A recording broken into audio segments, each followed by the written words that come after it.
Alright, so in this video I'm going to show you how numbers are usually represented in your typical math courses. There's three different ways. There's a mixed fraction, so like 3 1 over 5, where you have a whole number and then a fraction.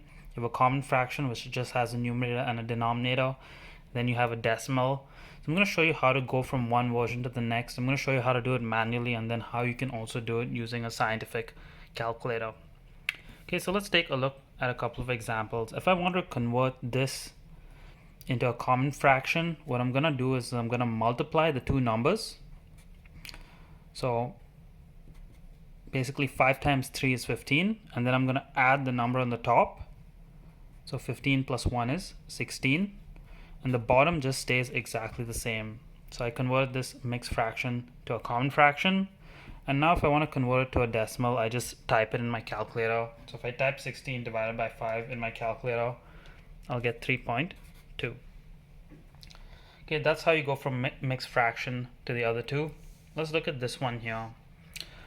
For a common fraction, if I want to convert it into a mixed fraction, I'm going to see how many times this number can go into the one above. So 7 can go only one time into the 9. So I'm going to write 1 first, and then I'm going to subtract the 9 minus the 7, which I took in that 1.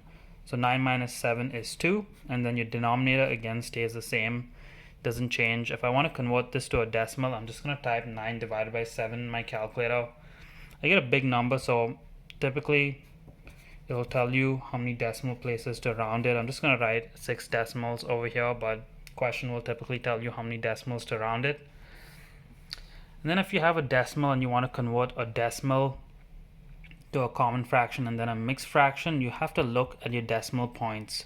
So since I have one decimal point here, I'm going to turn this into a fraction. I'm going to write that without the decimal point, and then I'm going to add a 10 below.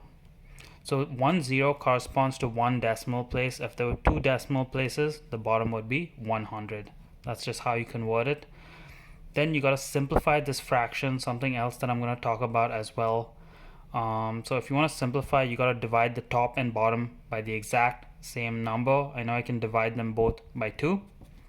That's 14 over 5. So that would be my common fraction. And then if I want to convert this into a mixed fraction, I'm going to see how many times the 5 can go into 14. 5 can go 2 times into 14. So 2. 5 times 2 is 10. So I'm going to take away 10 from that 14. I'm left with 4 over 5. Okay, now this is all extremely annoying to do for every single math problem in the course. So if you learn how to do this in your scientific calculator, it's going to save you a ton of time and also help you not make mistakes. So I'm going to show you how you do it in a scientific calculator. The first one I had was 3 1 over 5. So what you're looking for typically, again, depends on your calculator version, is this a, b over c number symbol or fraction symbol. So I'm going to hit 3 a, b over c, 1 a, b over c, 5, and hit equals. So there you see it's a mixed fraction in the calculator, 3 1 over 5. If I hit shift and a, b over c, turns it into the common fraction, 16 over 5. And then if I just hit a, b over c, it turns it into the decimal. I can keep converting it back and forth by using that same button and the shift button between all three. I would suggest getting used to that. Okay, same thing with the next one. If I hit 9 over 7 and hit equals, it'll convert it to a common fraction. I can hit shift a, b over c, it'll make it back into, it was a mixed fraction, I made it back into a common fraction, and if I hit this I can turn it into a decimal again. And same thing for the third one as well. If I hit 2.8 and I hit equals, it's going to give me a decimal. If I hit a, b over c, it's going to give me the common fraction I got at the end here, 2 4 over 5. And if I hit shift a, b over c, here's the great thing, it gives me the reduced version, so the calculator automatically reduces your fractions for you, which is great. Okay, I'm going to show that in these two examples as well, why it's super useful. Let's say I'm reducing this fraction down. I know I can divide the top and bottom both by 2, so it becomes 16 over 6, and then I can again divide it by 2. It's going to give me 8 over 3. I can just type that in my calculator, 32 over 12, 8 over 3. Okay, not a huge deal for that example, but let's say you have a fraction like this. You gotta reduce it down, right?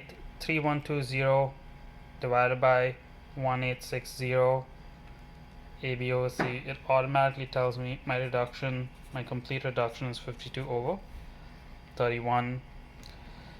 Now this is also super helpful if you want to do something like, let's say I want to add these three numbers, or I want to multiply these three numbers. Let's say I'm going to do addition or divide, it doesn't matter what.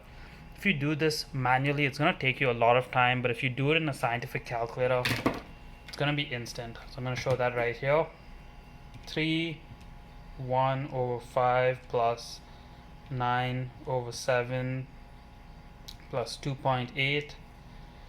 Okay, gives me a decimal value. If I want to convert to a fraction, shift ABOC, mixed fraction, just ABOC.